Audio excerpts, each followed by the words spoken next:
पूजन्ते नरमन्ते तत्र देवता। बेटी की बेइज्जती मत करो।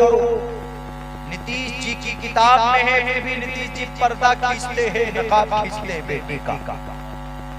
नीतीश जी की किताब में है, ईश्वर कहता है, नीतीश जी का ईश्वर कहता है, खुदा नहीं कहता। नीतीश जी का परमात्मा, जिसको वो परमात्मा मानते हैं, उनको कहता। अगर मुसलमान कुरान के खिलाफ जाएगा तो मुसलमान मुजरिम है, नीतीश जी मुजरिम है। उस डॉक्टर का ही नहीं, बल्कि आपकी कलकत्ता की बेटी है, वो जो बिहार के अंदर में उन्होंने बाज़ाब्ता पर्दे में रहकर उन्होंने क्वालिफिकेशन डिग्री हासिल की, क्वालिफाइड हो गई, नाकाम नहीं। इसीलिए ये जोरदार थप्पड़ है उन लोगों के मुंह पर जो ये कहते हैं कि पर्दे के अंदर में कामयाबी नहीं। तो वो डॉक्टर को सीएम कैसे लेटर दे रहा था? क्या झोला छाप डॉक्टर है वो? नहीं, मेरिट पे, अपनी काबिलियत पर वहां तक पहुंची कि स्टेट का 20 साल सीएम, रिमोट कंट्रोल्ड सीएम है आजकल। वो उसके नकाब को खींचकर देखने की कोशिश करता है। इधर क्या कह रहा प्रश्नोत्तरी, यत्र नार्यस्तु पूजन्ते, जहां पर बेटी बसती है पूजन्ते, उसका सम्मान करो, अपने मंच पर बुलाकर उसका अपमान मत करो। यत्र नार्यस्तु पूजन्ते रमन्ते तत्र देवता, तत्रतास्तु न पूजन्ते न रमन्ते तत्र देवता। नीतीश कुमार जी, अगर बेटी का सम्मान नहीं करेंगे तो आपके बिहार के अंदर ईश्वर की कृपा नहीं होगी। मैं नहीं कह रहा हूं, जुबान मेरी है, अल्फाज प्रश्नोत्तरी के है। ऋग्वेद में है कि हे जो ब्रह्मगतिस्तान्ते सत्संगतिर्जान विचारतोषा त्रिशदशो दश वर्षा भार्गो विन्देन नग्निकामे कविंशति वर्षा वा सप्रा वर्षा वा पुण्यात्। औरत के सम्मान में बात, यही चीज तो है कुरान, और क्या बताए। हाँ, कुरान में कुछ जगह पर है, कुरान में कुछ जगह पर बातें कही गई, लड़ाई का डेफिनेशन समझाया गया कि लड़ाई करनी है, पीछे नहीं हटना है।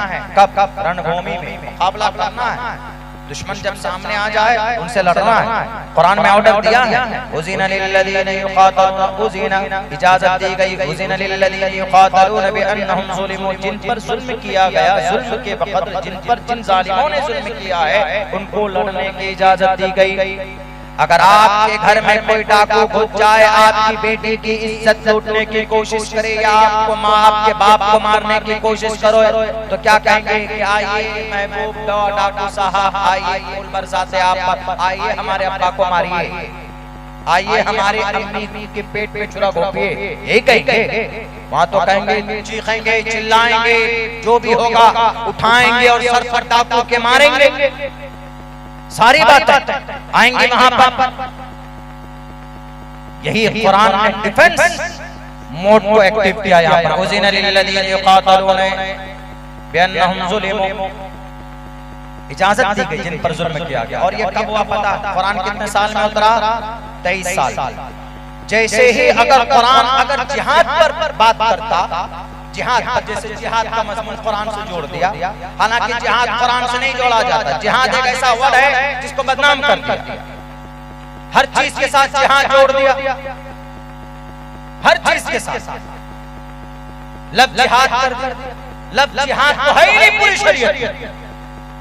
बुखारी, तिरमिज़ी, अबू दाऊद, नसई, सारी किताबें हमने पढ़ी, 9 साल मदरसे में पढ़े, अरबी अव्वल, दोम, सोम, चारम, पंजम, सशम, हफ्तम, दौरा, तकमील उलूम, तकमील तफसीर, तकमील अदब, तखस्सुस फिल हदीस, बहुत सारी चीज है। क़ज़ाइफ का कहीं पर भी लफ्ज़ जिहाद नहीं। ये जोड़ा किन लोगों ने? एक फिरका है भारत के अंदर नफरत फैलाता है, बस उनको अपने गन से मतलब, वो कहता है लफ्ज़ जिहाद। वाह भाई, लफ्ज़ जिहाद जहां मन में वहां जोड़ दिया। हालांकि ये लफ्ज़ ऐसा है, टर्म इस्तेमाल हुआ कुरान में जिहाद। जिहाद का मतलब डिफेंस का, जिहाद का मतलब अपनी जान की दिफा का। और ये जिहाद जब लड़ाई के मैदान के लिए इस्तेमाल हो जाए, कत्ल के लिए इस्तेमाल हो, तो उस वक्त में इसका मतलब आता है लड़ाई करना। वरना अगर ये जिहाद शैतान के साथ में, नफ्स के साथ में इस्तेमाल हो जाए, तो इसका मतलब आता है कि शैतानी ख्वाहिश नफ्स से अपने आप को बचाना, डिफेंस करना, कोशिश करना, उसके लिए इस्तेमाल होता। अब बताइए 23 साल में जब कुरान नाजिल हुआ, तो जिस दिन कुरान नाजिल हुआ उसी दिन से जिहाद शुरू होता। लेकिन उस दिन से जिहाद शुरू हुआ है मुसलमानों ने। अल्लाह के नबी अलैहिस्सलाम में 15 साल तक कुरान नाजिल होता रहा। 15 साल के बाद यानी 23 साल में से 15 साल जब गुजर गए तो 15 साल गुजरने के बाद तब अल्लाह के नबी अलैहिस्सलाम को लड़ने की इजाजत दी गई, वरना उससे पहले जितने भी आयात हैं, जितने भी आयतें हैं, जितनी भी सूरतें हैं, जितने भी रुकू है, जितने भी अल्लाह के ऑर्डर और अहकामात हैं, वो जिहाद पर नहीं है, वो लड़ाई पर नहीं है, बल्कि 15 साल गुजरने के बाद कुरान 23 साल में गुजरा। 15 साल यानी आखिर के 7 साल के अंदर, तकरीबन आखिर के 8 साल के अंदर ये जिहाद के तालीमात दिए गए और ये उस वक्त दिया गया। नबी पाक अलैहिस्सलातु वस्सलाम अगर कुरान जिहाद पर ही ऑर्डर करता तो फिर अल्लाह के नबी को जिस दिन इक़रा बिस्मि रब्बिकल लज़ी खलक़ खलक़ल इंसान मिन अलक़ इक़रा व रब्बुकल अकरम अल्लज़ी अल्लम बिल क़लम अल्लमल इंसान मा लम यअलम, ये पहली आयत है, ये पहले अल्फाज हैं जो आसमान से जमीन के ऊपर उतारे गए कुरान करीम में। इसी के साथ में अल्लाह तबारक व तआला फ़क़्तुलुल मुशरिकीन है वजदतमुहुम नाज़िल फरमाता, जिसमें जिहाद है। उज़िना लिल्लज़ीना युक़ातिलूना बिअन्नहुम ज़ुलिमू, इसको नाज़िल फरमाता जिसमें जिहाद है। वजाहिदू फिल्लाहि हक़्क़ जिहादी, इसको नाज़िल फरमाता जिसमें जिहाद है। लेकिन नहीं, 15 साल तक कुरान नाज़िल हुआ, 15 साल तक कुरान नाज़िल होता रहा, लेकिन जिहाद की एक भी आयत नाज़िल नहीं हुई है। अगर अल्लाह के नबी अलैहिस्सलाम जिहादी होते तो 13 साल तक नबी पाक अलैहिस्सलाम मक्का में रहे।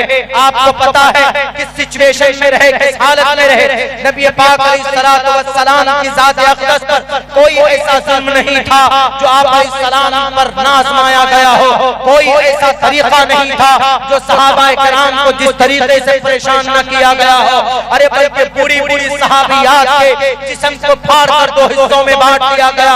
नबी को खबर पहुंची कि बीबी सुमैया के जिस्म के 2 टुकड़े किए गए। टुकड़ा करने वाला कौन? अबू जहल। नबी पाक अलैहिस्सलाम ने कहा कि सुमैया सब्र करना। हजरत बिलाल हबशी को अंगारों पर लिटाकर, तपती हुई रेत पर लिटाकर ऊपर से भारी पत्थर का चट्टान रखा गया। नबी पाक अलैहिस्सलाम को इत्तला मिलती है तो नबी पाक अलैहिस्सलाम कहते हैं, हे बिलाल सब्र करो। हजरत खब्बाब को अंगारों पर लिटाकर उनके पीठ को भूना गया, दागा गया है और उनकी चर्बियां पिघल पिघल कर आग बुझती थी। हजरत खब्बाब की खबर अल्लाह के नबी को पहुंचती है। अल्लाह के नबी कहते हैं, हे खब्बाब सब्र करो, अल्लाह तुम्हें इसका बेहतर बदला देगा। हजरत जुबैर की आंखें खोज कर निकाली गई, उनकी आंख से नोच कर निकाल दी गई। अल्लाह के नबी को खबर पहुंची, नबी ने सिर्फ यही कहा कि ए जुबैर जरा सब्र करो। अल्लाह के नबी के बड़े दोस्त और हमेशा हर वक्त दाएं हाथ के तरह आपके कंधे से कंधा मिलाकर रहने वाले हजरत अबू बकर सिद्दीक रज़ियल्लाहु ताला को मारा गया, तकलीफ दी गई, लूटा गया, पीटा गया। लेकिन तब भी नबी पाक अलैहिस्सलाम ने कहा कि सब्र करो। आप अलैहिस्सलाम ने नहीं कहा कि जिहाद करो।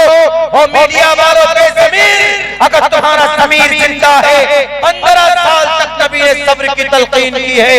अल्लाह के नबी अलैहिस्सलाम जिस रास्ते से गुजरते ऊपर से कोड़ा डाला जाता, जिस रास्ते से चलते नीचे कांटे बिछाए जाते। नबी काबतुल्लाह के जहां दीवारी में जाकर सजदा करते, ऊपर से ऊंट की ओजरी डाली जाती, नबी सब्र करते। 13 साल तक अज़ियत पहुंचाई गई। कई सौ सहाबाए किराम को कैफर किरदार तक पहुंचाया गया। आखिर वक्त तक जंग हो, हजर हो, सफर हो, हर मोड़ पर नबी कहते रहे कि नहीं सब्र करो, इंतकाम नहीं लेंगे, मुकाबला नहीं करेंगे। नबी को घर से निकाल दिया गया, बल्कि मक्का ही में थे। 3 साल तक दोनों पहाड़ों के बीच में बांध दिया गया और बाइकाट किया गया शैब अबी तालिब में। ये सब जुल्म किसके इशारे पर हो रहा था? अबू जहल के इशारे पर। इस उम्मत का जालिम कौन? अबू जहल। अबू जहल ने कहा कि इस शैब अबी तालिब में, इस घाटी में नबी को बंद करो जी, इनके सहाबा को बंद करो। बाहर से खाना नहीं जाएगा, अंदर से कोई बाहर नहीं आएगा राशन पानी लेने के लिए। ताला लगा दो। ताले लगाए गए। 2 साल तक अज़ियत पे अज़ियत। ए मीडिया वाले, अगर नबी की तलवार होती, जिहाद अगर होता तो नबी शैब अबी तालिब में 2 साल तक मुक़य्यद की जिंदगी नहीं गुजारते। नबी कमजोर नहीं थे, अरे फरिश्ते भी आसमान से जमीन पर उतर कर मदद कर सकता था अगर नबी पाक अलैहिस्सलाम एक इशारा करते तो। लेकिन नबी पाक अलैहिस्सलाम ने मक्का में तकलीफें बर्दाश्त करने के बावजूद जब आप मदीना गए तो मदीने में जाने के बाद भी ऑर्डर नहीं आया जिहाद का, बल्कि मदीना गए 1.5 साल के बाद, यानी तकरीबन 14.5 साल गुजरने के बाद तब अल्लाह के नबी को अल्लाह ने यह पैगाम दिया कि ऐ मोहम्मद अब लड़िए। क्यों? मक्का में लड़ने की इजाजत दी गई, क्योंकि मक्का में जिन लोगों को दोस्त बनाया था आप अलैहिस्सलातु वस्सलाम ने मुआदा किया था, दोस्त का मतलब मुआदा किया था, उन्होंने मुआदे की खिलाफ वर्जी की थी, तब जाकर अल्लाह के नबी को अल्लाह ने ऑर्डर दिया कि अब लड़ाई करो, अब मुकाबला करो इनसे। उज़िना लिल्लज़ीना युक़ातिलूना बिअन्नहुम ज़ुलिमू व इन्नल्लाहा अला नस्रिहिम लक़दीर। अल्लाह तबारक व तआला तुम्हारी मदद करेगा। और ये जो जालिम हैं, ये खिलाफ वर्जी कर रहे हैं, अब बताइए अगर मेरे हिंदू भाई यहाँ पर हैं या मेरी आवाज उन तक पहुंचेगी, जैसे रावण के खिलाफ राम क्यों गया? सीता मैया का अपहरण किया, सीता मैया की इज्जत बचाने के लिए। राम अकेले नहीं गए, बल्कि तमाम उसी वक्त में हनुमान साथ हुए थे। जब सीता का अपहरण हुआ, सीता का तो सीता का जब अपहरण हो गया तो श्री रामचंद्र जी परेशान हो गए। तो श्री रामचंद्र जी मदद के लिए इनके पास सुखदेव के पास गए, जो वानर का मालिक था, वानर का बंदर जो होता है उसका मालिक था। तो उस वक्त सुखदेव से कहा कि सुखदेव मेरी मदद करो। कहा क्यों? कहा मेरी बेटी का अपहरण किया राक्षस रावण ने, मुझे बचाना है। तो उन्होंने कहा कि ठीक है आपकी मदद करेंगे, लेकिन पहले आप मेरी मदद कीजिए। कहा कैसे? कहा कि मेरा भाई जो बाली है वो मुझ पर बहुत जुल्म करता है, तीर धनुष लेकर मारा भाई उसका, वो क्या उसकी मदद की। तब जाकर सुखदेव ने क्या कहा? सुखदेव ने कहा कि मैं आपको आज एक हिनन दे रहा हूं, आज आपको एक देवता, आपको एक मदद करने वाली जात दे रहा हूं। कौन? हनुमान। तो वानर का, तमाम वानरों का जो सरदार था वह हनुमान था।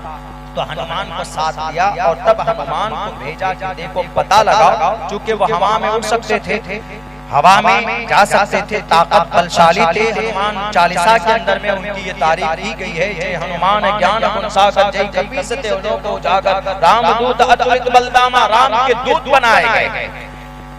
पता करो ए हनुमान सीता कहाँ है? सीते बोलते थे, राम अपनी बीवी को सीता को सीते बोलते। जरा देखो सीते कहाँ है।